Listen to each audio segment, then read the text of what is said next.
you're always an actor, but like you're on set and you're a working actor, like those moments are so great that you're like, I don't mind if like the next year I just like work my side hustles and like I'm auditioning. I've also learned, I think now, I think I've changed my mindset about acting a lot since I've moved to Toronto, and I love auditions now. I love self-taping so much. Are you serious?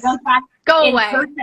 When it goes back in person, I think it might be a different story because I get really nervous. But self-tapes, I'm in my home, I'm comfortable, and I'm like, whoa, I get to like try out this character for whatever, these 2-3 scenes. And I've started viewing it like that. And it changed my whole mindset towards even audition. Like even if you didn't book something and you're not working on something where you're getting paid, you get to act when you work on a self-tape. Like you get to embody another person. You get to you get to do it, even if it's just for 30 minutes. And I don't want to say like that's enough, because obviously like I have bigger aspirations than just auditioning. But I'm trying to view it that way, and to every time to be like, I'm so lucky to be able to like have this moment to like try out this character or to put my version on this character. Because in the end, you can only bring yourself to the table. But I think that's why you have to look at it that way, because if you don't, you're going to become jaded, right? You need to look at it as in a positive manner. You got to be looking at it, wow, this is an opportunity for me to act. It's an opportunity for me to do what I love, and someone else is paying for it. Well, I mean, maybe self-tapes, no, but you know what I mean? When you're going paying a casting director, I get what you're saying, yeah. Yeah, you know, especially when you're going into the room, someone's paying for that room. Yeah. And so this is an opportunity for you to like embody characters and connect with them and just do what you love doing. And so you gotta, if you look at it in a positive manner, just you can feel it. You can feel it. Like I was a reader for a few years at a casting director, and you feel it when people walk into the room and they have this energy and they're confident in themselves and they're bringing themselves to the role. There's such a difference when you see, like, it's night and day when someone does that and doesn't. Right? Sean, this sounds like a YouTube video. It was great. I enjoyed that video. You made one about, yeah, you did one. I've done so many videos at this point. You've done a lot of videos. I know. You're the YouTube guy. Okay, no. The YouTube guy. The YouTube guy. I was actually scared. So at the beginning of the pandemic, I did 2 YouTube videos. And then I didn't do a YouTube video for 7 months. Ooh. Yeah, I only really committed to it in end of January, so beginning of February. Well, it's like this year you were like, I'm going to do a YouTube video every week. And I was like, okay. And he has, like, yeah, and when you, let's say I think you've missed like 2 weeks, then you made up for it, and then you double up in another week. And I'm like, you've done it every week, so you're sticking to your goal. But a big reason why I quit for 7 months was I became scared that casting directors, if they look at my name, they'll see it on YouTube and they would consider me a YouTuber and not an actor. I was super scared of that. And so then, but then 7 months later, it kind of like, it went off in my head. I'm like, well, that's so stupid to think that way. This is actually, like, this could actually benefit my career more than do the opposite. Especially I think it also benefits other actors, I think. I think, you know, because I don't like to, I wouldn't say it's good if I watched it. I'm like, I just wouldn't talk about it. The material you're saying, that you're providing, and the knowledge that you're saying, it's very good. And you test stuff out, and you do note that you do get a promo from certain things. So there you go, a little kickback. But I like knowing what material you're using to film stuff. I thought that was super helpful.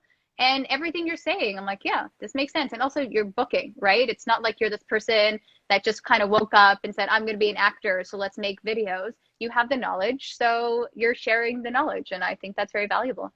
I think it's really important to like demystify what it means to be a working actor. Yeah. Because we were talking about this last night, actually. I listened to a few podcasts from LA. One Broke Actress, if anyone wants to listen to it, and Audrey Helps Actors. They're really great. But their whole thing, why they do these podcasts, is because we're sold this dream of like being an actor is like you have to be like, I don't know, Angelina Jolie or Brad Pitt. And like those, I'm like, I don't even consider, not that I don't consider them actors. They're great, lovely actors. But that's like literally like the Jeff Bezos. It's like it's the unicorn of the industry. So why are we all striving? And because there's external pressure from like friends and families of like, when are we going to see you in that? You know, oh, that's like, the worst. It's like you can be an actor, and people don't realize you can be an actor and you're not Angelina Jolie and you're not this super famous person, because most people who want to be actors aren't trying to be an actor for fame, right? Yeah. And it's just like trying to demystify this idea of what an actor is, and to just put more information out there into the world that, look, there's all these people that are actors and they're acting, and maybe you don't know their name or whatever, but look at how wonderful their journeys are, and look at how unique they are, and look at how great it is. And I think it's the same thing with your YouTube video. There's not a lot of people out there that are doing that, and we're lucky in this day and age that information is so accessible, and you can get it free anywhere, podcasts, YouTube, online. And I think we should be sharing more of that, sharing more tips, and sharing how to like ease our anxieties as little actors, because we're such anxious little people, and to just, you know, put it out there that you're doing okay, and everything you're doing is fine, and you don't have to be anyone else. And it's okay to struggle. I think, you know, especially with social media, a lot of actors only show the good, and no one talks about the struggles and just everything around it. I think that's why I was so surprised when I went on YouTube and no one was really doing what I'm doing. I was like, how has no one done this before? I was like, wow, this is crazy. But also because I'm lucky that I have such a unique skill set in like editing and shooting, and so like you do it all yourself. I do it all myself, and it comes so easy to me. Yeah. Where I can see if you didn't have those skill sets, it would be way more difficult. It'd be kind of overwhelming. I would never be able to do No, that. exactly. Edit a video? No. Tough. It's hard, and just like the consistency is hard, but that's what keeps me going though. It's just the feedback I got, and the people that keep coming back to my videos, and people really like saying that it's helping them, and that's the only thing that really keeps me going. Because if I wasn't getting that, it'd be really hard to keep going. You know what I mean? I feel like I feel like I'm helping people. I feel like I am giving some sort.